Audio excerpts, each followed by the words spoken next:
എന്തായാലും പറയണേ? പെൺകുട്ടി ഉണ്ടാക്കിയ സാധനങ്ങളെ കുറിച്ചാ ഒക്കെ നന്നായിട്ടുണ്ടെന്ന്. ഓഹോ, ഇങ്ങനെയുള്ള ആൾക്കാർക്കൊക്കെ ഈ ചിരട്ടോടാണോ താല്പര്യം?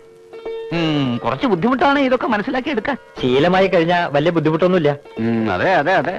ആണായിട്ടും പെണ്ണായിട്ടും ദൈവം ഒന്നേ തന്നുള്ളൂ എനിക്ക്. അതെങ്ങനെയായി? പണ്ടവും പണവും ഒന്നും ചോദിക്കണില്ല ഞങ്ങള്. അവന് ഒത്തുപോണ ഒരു പെണ്ണ് അതേ വേണ്ടു. പണ്ടവും പണവും ഇവിടെ കരുതിയിട്ടുമില്ല അല്ലേ മഹേശ്വരമേ? കാര്യങ്ങളൊക്കെ നേരത്തെ പറഞ്ഞിരുന്നു ഞങ്ങള്. ഞാൻ അറിഞ്ഞില്ല. എങ്കിൽ നേരം കളയണ്ട, കുട്ടിയെ വിളിക്കാം. എന്താ അത്ര താമസം? അവര് കാത്തിരിക്കാണ്. വേഗം ആവട്ടെ. ചെല്ലു ചേച്ചി. ഓ വേഗം.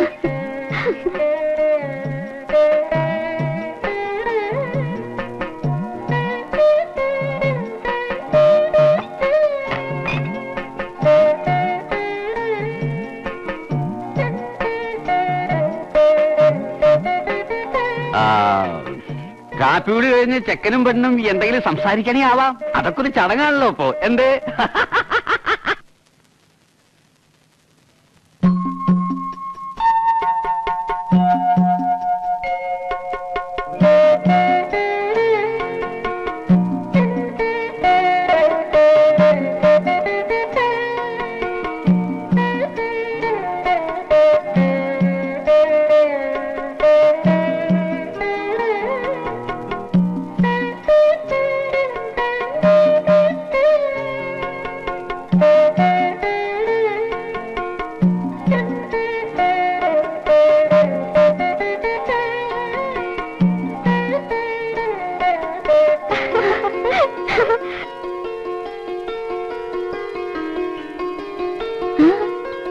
ഇഷ്ടായോ?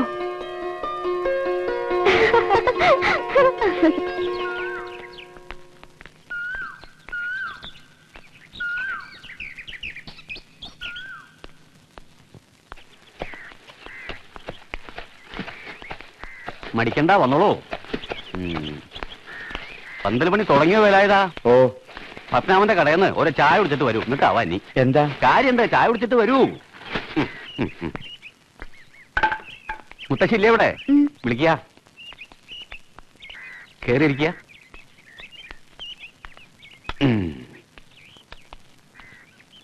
ആ, ഇത് ചെക്കന്റെ വകയുടെ ഒരു അമ്മാമ. നേരിട്ട് ഇവിടെ വന്ന് പറയണത് എങ്ങനെയാന്ന് കരുതിയിട്ടത്രേ ആദ്യം മൂപ്പര് എന്റെ വീട്ടിലേക്ക് വന്ന്. എന്താണാവോ വിശേഷം? വിശേഷമുണ്ട്, അങ്ങോട്ട് പറഞ്ഞോളോ. ആണായിട്ടും പെണ്ണായിട്ടും സരസ്വതിക്ക് ഒന്നേ ഉള്ളൂ. പറഞ്ഞുല്ലോ ഒന്ന്.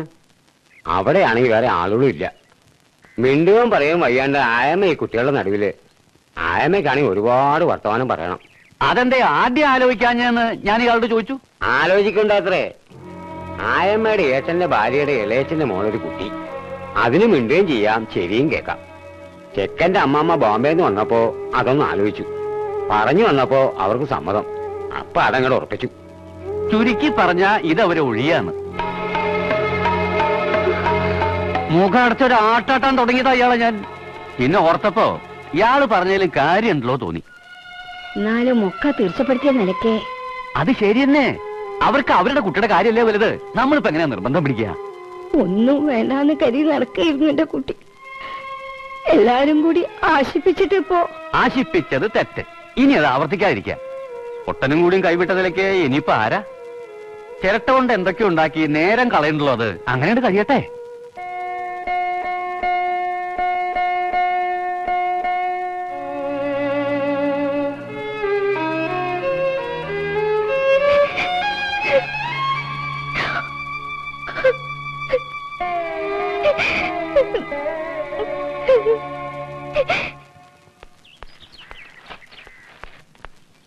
കാര്യങ്ങൾ അകത്ത് പറഞ്ഞിട്ടുണ്ട്, പറയും.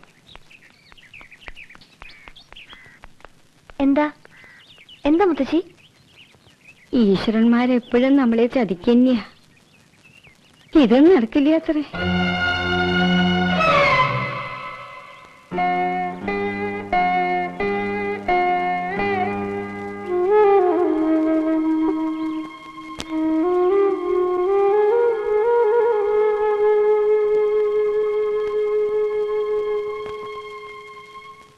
ഒക്കെ വെറുതെ വെറുതെ ആശിപ്പിച്ചു ആ പാവത്തിന്.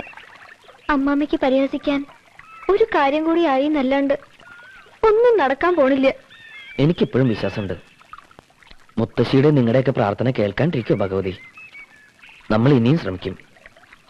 ഒക്കെ മറക്കാൻ തീരുമാനിച്ചതായിരുന്നു അന്ന്. പിന്നെയും വെറുതെ. ഇനിയും വേണ്ടാന്ന് തീരുമാനിക്കാനുള്ള കരുത്ത് തരും ഭഗവതി. ഇച്ചേച്ചിക്കും ചെറിയച്ചിക്കും ഞാനേ ഉള്ളൂ തുണ. അതെ, ഇച്ചേച്ചിക്കും ചെറിയച്ചിക്കും താൻ തുണ. തനിക്ക് കൂട്ടിന് ചെറിയച്ചി ഇച്ചേച്ചി. ഗോപിക്ക് എങ്ങനെ മതിയല്ലോ. പറയുമ്പോ സ്നേഹിക്കുക, പറയുമ്പോ മറക്ക. ഇല്ല, ദാനം തന്നല്ല തനി സ്നേഹം. ഞാൻ പിടിച്ചു വാങ്ങിയതാ.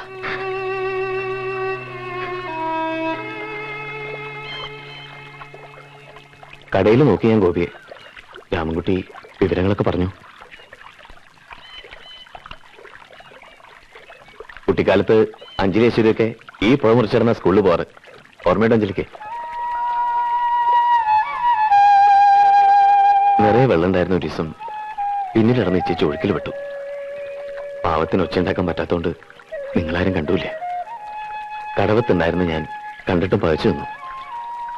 പെൺകുട്ടികളെ തൊടാവോന്നായിരുന്നു അപ്പൊ ചിന്ത. പിന്നെ ആരൊക്കെ ഇച്ചേച്ചി രക്ഷിച്ച് കരയ്ക്ക് കൊണ്ടുവന്നപ്പോ കണ്ടുവന്നവരൊക്കെ എന്നെ ചീത്ത പറഞ്ഞു. കുറ്റബോധം കൊണ്ട് എന്തോ ഇച്ചേച്ചിന്റെ ഒരു കവിതയ്ക്ക് വിഷയമായിരുന്നു ഒരിക്കല്. ആ കടം എന്തെങ്കിലും വീട്ടിൽ നിന്നുണ്ടായിരുന്നു മനസ്സിൽ. ഞാൻ കല്യാണം കഴിക്കാൻ വെച്ച വിരോധാവും ആ കുട്ടിക്ക്. ഇല്ലത്തെ പ്രാരാബ്ദങ്ങളുണ്ട്. ദാരിദ്ര്യം, കഷ്ടപ്പാട്, തളർവാദം വന്ന് കിടക്കണ അച്ഛൻ, പ്രായം കഴിഞ്ഞിട്ടും വേളി നടക്കാത്ത ഒപ്പോള്. അതിനിടയിലേക്ക് കൈപിടിച്ചുകൊണ്ട് ചെല്ലാന്ന് പറഞ്ഞ അറിയാം. ഒരു കല്യാണത്തെക്കുറിച്ച് ചിന്തിച്ചിട്ട് പോലുമില്ല. ശാന്തി കൊണ്ട് ഒന്നിനും തേഞ്ഞിട്ടില്ല.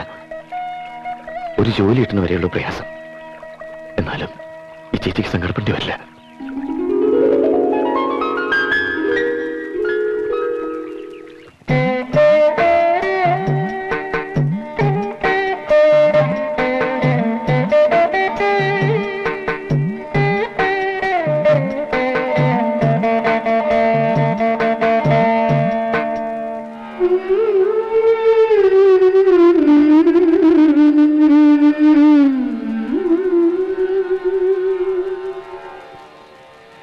ഭഗവതിയുടെ അനുഗ്രഹം എപ്പോഴും ഉണ്ടാവും എന്റെ കുട്ടിക്ക്.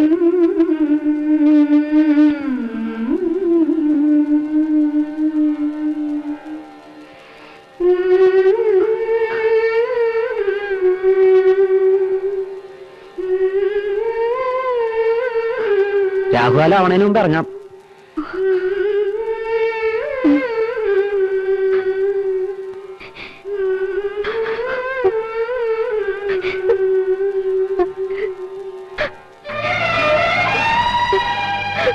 Ha ha